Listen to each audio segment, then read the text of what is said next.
What's up guys, it's James out on the Out-of-State Investor, and in today's video I'm going to break down the latest stimulus proposal that just came in from the Republicans, and it's called Patriot Pay. This proposal could instantly change your income, so you're going to want to hear how this would work and how likely this is to end up passing. But before I break this down, go ahead and smash that like button and subscribe and hit the notification bell if you want to stay up to date with the latest stimulus news. Also, if you're new to my channel and this is your first time here, I am a real estate investor and I love spending time making videos on how you can not only invest in real estate, but how you can also do it from outside of your own state. So if any of that sounds interesting, definitely subscribe to the channel. And with that said, let's get started.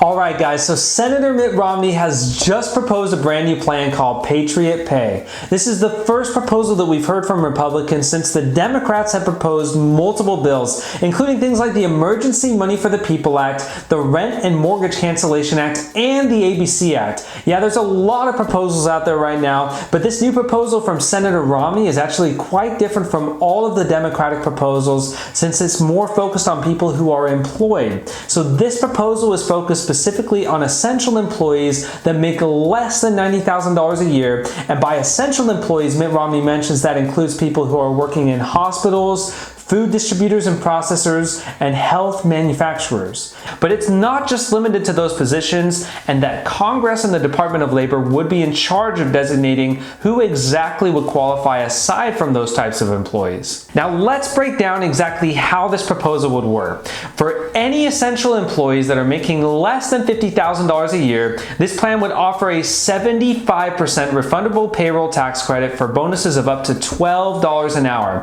Now to some of you that probably sounded really confusing, but basically what this means is that if you make less than $50,000 a year, you would get an extra $12 an hour, and the federal government would essentially cover 75% of that, with your employer covering the remaining 25%. So for example, of the $12 an hour extra that you would make, the government would cover $9 of that, and your employer would cover the other $3. Now there are some stipulations to this, including the fact that you're going to be capped out at a total bonus of $1,920 a month, with the tax credit covering $1,440 a month for the employer. Also, in order to qualify, the employee would have to be working at least 100 hours a month. But let me give you a quick real-life example of how this could look. Let's say you're making $11 an hour at a job 40 hours a week. Well, your pay would immediately jump up from $11 an hour to $23 an hour, and you would get capped out at $1,920 of extra money for the month, which is on top of what you normally get paid. So you might be wondering if you're going to be excluded from this if you make over $50,000. Well, not completely. Basically, the way this works is the tax credit phases out by $24 for every additional $500 of annual income until the income hits $90,000. So to simplify this, I'll give you another example. Let's say you made $70,000 a year with your job. Well, this means you would only qualify for a maximum bonus of $640 a month. Now, it is a bit confusing to calculate this, but by the time you get close to $90,000, the bonus would hardly be felt anymore. So it's definitely going to benefit those who are making less than $50,000 a year more than it will those who are making closer to $90,000 a year.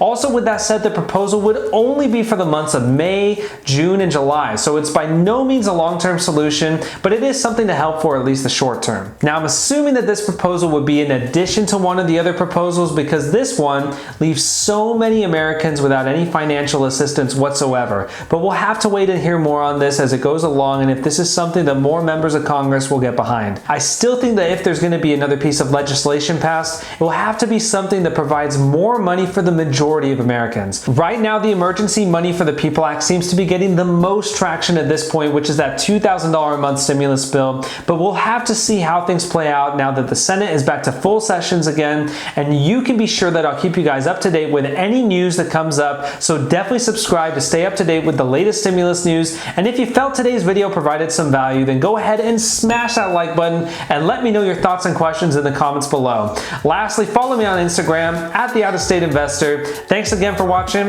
and I'll see you on the next one.